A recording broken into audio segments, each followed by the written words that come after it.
Hello and welcome to my channel. Today I will be reviewing Marvel Avengers Alliance 2. Release date March 30th, 2016 for Android, iOS, and Windows 10. Developed by Offbeat Creations, published by Playdom. This is the sequel to the game Marvel Avengers Alliance for Facebook and mobile. I will be breaking the review into sections, finishing up with my opinions and give a buy or wait rating based on opinion, which may vary for many. First up, graphics. Well, what can I say? This game is made for mobile and ported to Windows. For a mobile game, I'd say these graphics are really good. If it was just PC, they'd be horrible. But all in all, they're passable.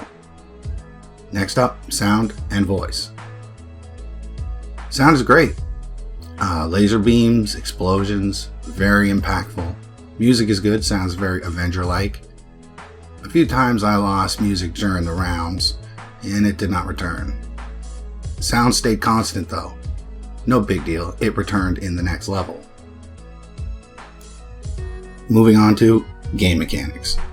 I like the system. 5 heroes go into battle in 3v3 turn-based combat. If a hero or villain falls in battle, another jumps in. You can also switch them in and out as you please, sometimes giving extra buffs or debuffs, or just to recover health. This works with single player. While in PvP, you have 3 heroes or villains. That's it. Once they fall, match over. And single player. In my opinion, this is the meat of the game. RPG turn-based combat that lasts for waves anywhere from 3 and on, and a big boss at the end. So managing your team and health through the waves and the big battle at the end is fun, keeping you playing and thinking of ways to get through to the next level. 4 chapters so far, with the options of playing through on normal, then hard, then heroic. In each chapter, there are levels. Levels vary in each chapter depending on the difficulty you choose, and multiple routes you choose. Lots of good stuff here. Up next, multiplayer and PvP. I've played a lot of PvP and I gotta say this PvP is passable. Minor issue for me. Some matches feel uneven. Extremely one-sided. I crushed them or they crushed me. Now, I think many things factor into this. Level of heroes or villains and knowledge about turn-based combat games and their stat system. And pay to win. The I have more money than you system, as I call it. While many might argue that this is not pay to win, in my strong opinion there is a little pay to win here. Not enough to break the game, but enough that if you pay more, you play more, and level your heroes or villains faster. While a little luck helps with RNG, paying gives help either way. Whereas freemium players are at the mercy of time, left waiting for their energy to refill. I guess that's the price they pay. And DLC and expansions. They have events every now and then. It could be a Spec Ops mission or PvP tournament, where you can be rewarded new heroes or villains first until they reach the store, or other ways to get. So I missed the Civil War event, and if there's a way to get a key, or someone knows how, feel free to let me know. Next, updates. The June 16th, 2016 update for the game changed a few things, like item looks, rewards, and I imagine nerfs and buffs. Some items' new looks is good, flashy.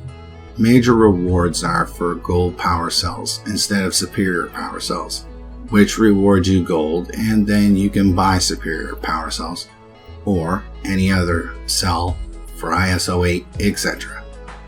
Update has also brought along new bugs for Windows 10.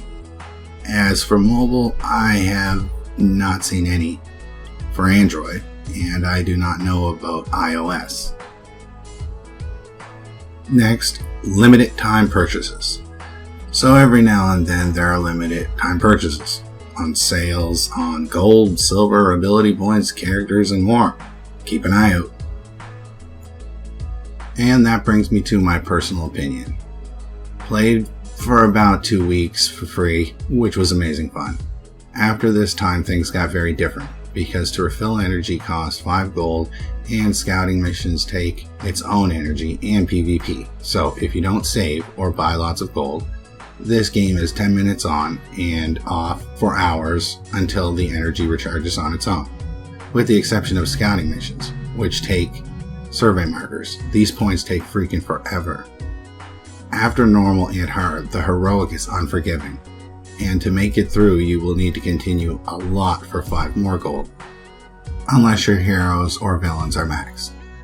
Before reaching level 30 commander, it was even more fun, because I could move 1 commander rank by spending 10 to 15 gold to refill energy, mostly 10 and then gain 15, which will keep you playing for a time. High ISO 8s are really hard to come by, being boss drops at random or buying class 5 crystal cells for 5 gold, and in some cases PvP rewards. I felt fighting many characters, for example Angela, that I don't have or cannot get until ways are known or they are added to the store and get from RNG. Sometimes overpowered, or they were just more powered than me. I also want to say I like this game and I play it every day. And that almost brings this review to a conclusion, with one more section: buy full price or wait. While seeing how this is a freemium game, I say give it a try.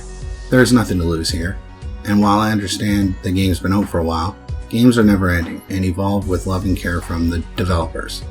This is a try. Thank you for sitting through. See you in the next opinion review.